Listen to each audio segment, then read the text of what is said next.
අපි යමු අද අපේ වගාව චුට්ටක් බලලා ඉන්න. අන්න ඉතින් මගේ ගෙදර ඉඳලා එළියට බැස්සම මෙන්න මේ වගේ view එකක් තමයි තියෙන්නේ. ඉතින් මගේ YouTube එකේ ඉන්න මගේ යාළුවන්ට අද මම ගියේ මෙන්න මේ මගේ ලංකාවේ තියෙන එළවලු පළතුරු ඒ වගේ දේවල් තමයි ඔන්න මගේ වගාවේ තියෙන දේවල් තමයි ඔයාලට පෙන්වන්න යන්නේ. මේ තියෙන්නේ මොනවද?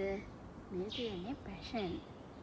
මේකට අපේ ගම්වල නම් මේවට කියනවා වැල්දුඩන් කියලා. හරිම රස පළතුරක්. ඒ වගේම විටමින් වලින් බොහෝම උසස් තත්ත්වයේ තියෙන C විටමින් බහුල පළතුරක් තමයි පැෂන් කියන්නේ. ඉතින් මෙන්න මේ මොනවද කියලාත් ඔයාලා දන්නවද? මේ තමයි සේර. කෑම රස කරන්න, කෑම වල සුවඳ වැඩි කරන්න, මස් මාළු ළඟට පොලොස් ඇඹුලට හරිම රසවත් එකතු කරාම මේ සේර ලෙමන් ග්‍රාස් කියලා කියනවා. මේ මොනවද කියලා දන්නවද?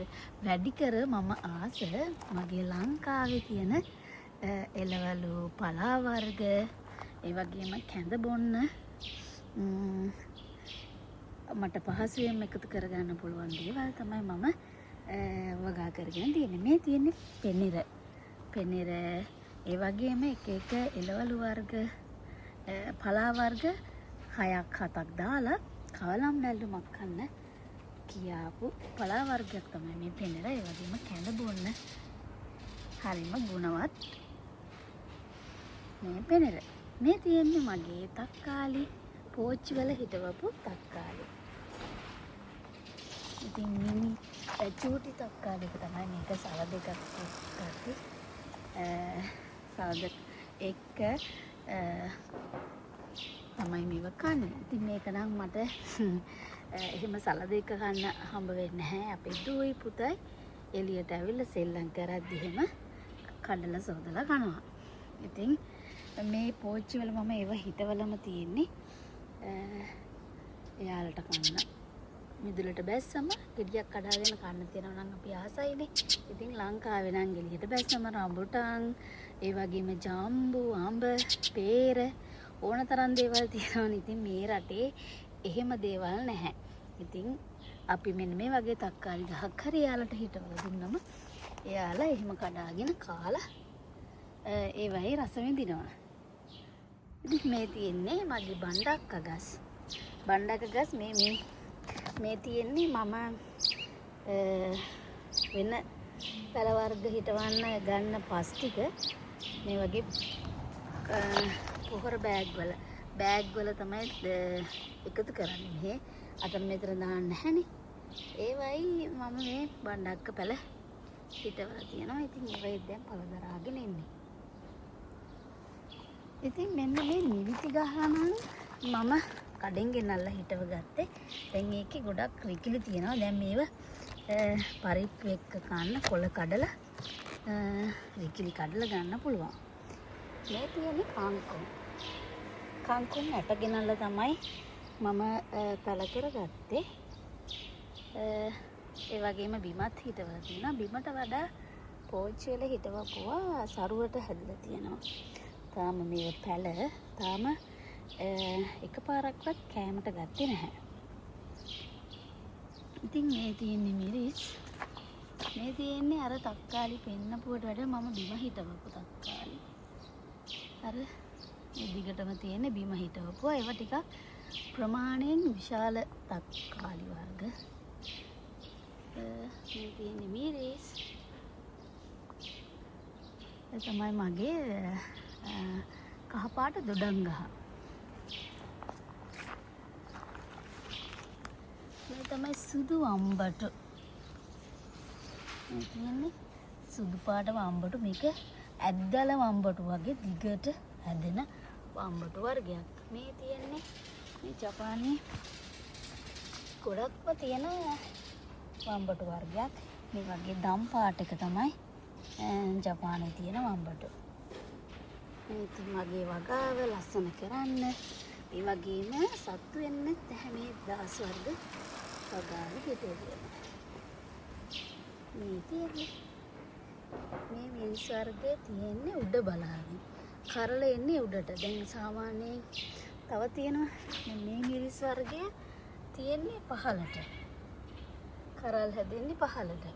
මේ වර්ගයේ කරල් හැදෙන්නේ උඩට. ඒකත් හරි විශේෂත්වයක්.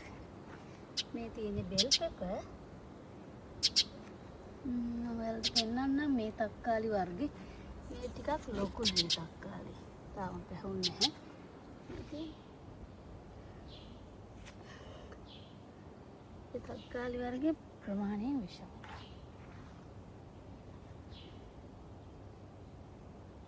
හරි ලස්සනට දැන් හැදීගෙන ඉනවා. මේ මිරිස් පහළට තියෙන්නේ. අර මිරිස් උඩට තියෙන්නේ. නවදේම පුළුවන් විදියට චූටි ඉඩ ප්‍රමාණයකින්වත් හිටව ගත්තම අපිට එවලට කඩාගෙන කන්න නැවුම් ඉඩවලු ලබා ගන්න පුළුවන්. මේ තියෙන්නේ රතු වල.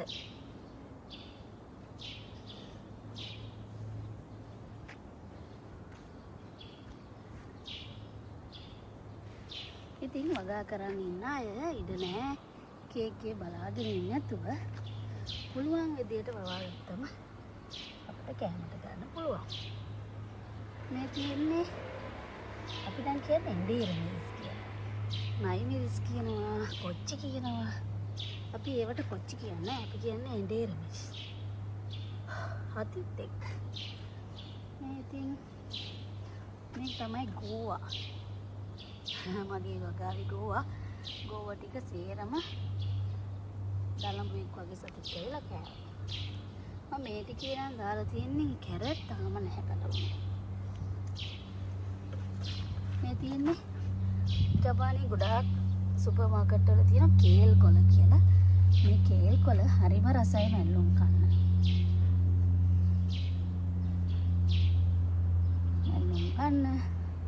ඒක තනියම ඒක විතරක් මැල්ලුම කන්නත් පුළුවන්. කවලම් පලාවකට දාලා කන්න පුළුවන්. ඉතින් ඔය විදිහට තමයි මගේ චූටි පුංචි වගාවේ පොඩි ඉඩක තියෙන වගාව. මේ හරිය හැමතැනම ගෙවල් වල ඉඩ තිබුණට එයාලා මල් වවනවා. නැත්තම් එයාලගේ ඉඩ මේ කාපට් දාලා වාලා තියෙන්නේ. ඉතින් ඊට වඩා හොඳයි අපිට මේ වගේ පවාගෙන කන්න තිබ්බනම්. ඉතින් අර අල්ලපු ගෙදර ඉඩමෙනම් තක්කාලි ගස්, මිරිස් ගස් වගේ හිට වගේ තියෙනවා. ඉතින් ඒ විදිහට තමයි මගේ චූටි වගාව තියෙන්නේ. හැබැයි මල් හිමත් තියෙනවා. දැන් ආයෙත් මම රෝස ගස් කප්පාදු කරා. දැන් ඒවයි නැවත මල් පිපීගෙන ඉන්නේ.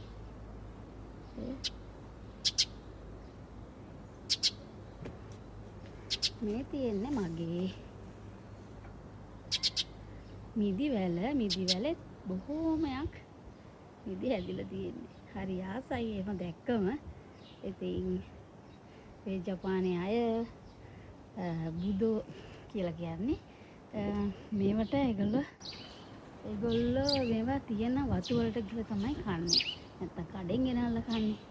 ඉතින් මෙහෙම අපි හිටවලා මේව වැල් ගිහලා තියනවා දැක්කම එයාලට හරි පුදුමයි. එයාලා හරි ආසයි මේව හැදලා තියනවා දැක්කම.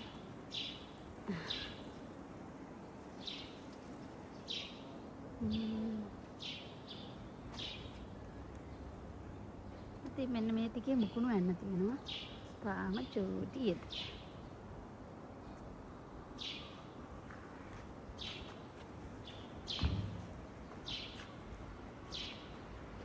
මල් වාගෙන තියෙන මේවා අපේ මේ ටිකේ තියලා තියෙන ගල් දාලා තියෙන්නේ. ගල් දාලා තියෙනකොට තනකොළ හැම වැවෙන ප්‍රමාණය අඩුයි.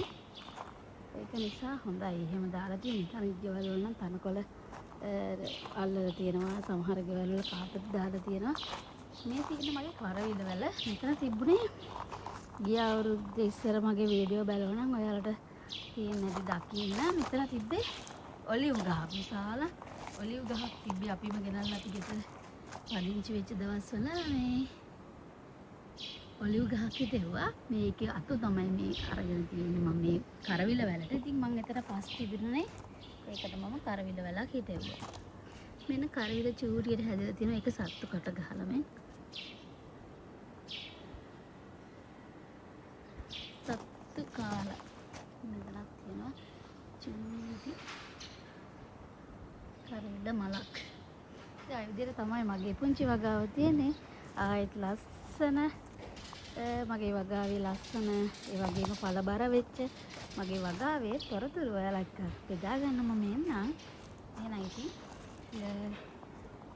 ඔය විස්තර ටික තමයි තියෙන්නේ. ඉතින් ජපානය වගේ රටක ඉඳි කාර්යබහුල ජීවිතයක් ගත කරද්දී මේ වගේ චූරියට හරි වගා කරගන්න එක කොච්චර වටිනවද? ඉතින් ඒක නිසා තමයි මම ඔයාලට අපේ ලංකාව වැනි සාරුසාර පසක් තියෙන අඹ ඇටය වීසි කරත් රඹුටන් ඇටය වීසි කරත් පැලවෙන රටක ඔයාලට චූටි ඉඩ තුනත් ඔන්න පෝච්චි එක හරි මොන හරි හිටව ගන්න. ඉතින් මම ජපානයෙන් කොච්චර කාර්යබහුල වුණත් ඔන්න ඉතින් මගේ මේ වගාව හවසට පැය භාගයක් පැයක් විතර තමයි මම මේ වෙනුවෙන් ගත කරන්නේ. ඉතින් ඔන්න ඔයාලටත් පුළුවන් මේ වගේ හිත පිරෙන්න ලස්සනට කාර්යබහුල වුණාට අපේ මනසට පොඩි විවේකයක් ගන්න මොන මේ වගේ ඔයාලා හිතවල බලන්න. ඔයාලටත් ආස හිතේවි ගහක මලක ගහක කොලක මල් පිපෙනකොට ගෙඩි පළබර වෙනකොට කොච්චර ආසද කියලා. ඉතින් එහෙනම් ආයෙත් වීඩියෝ එකක් කරන් ඉන්න. ඔයාලා ඔන්න මගේ වීඩියෝ එක බලන්න.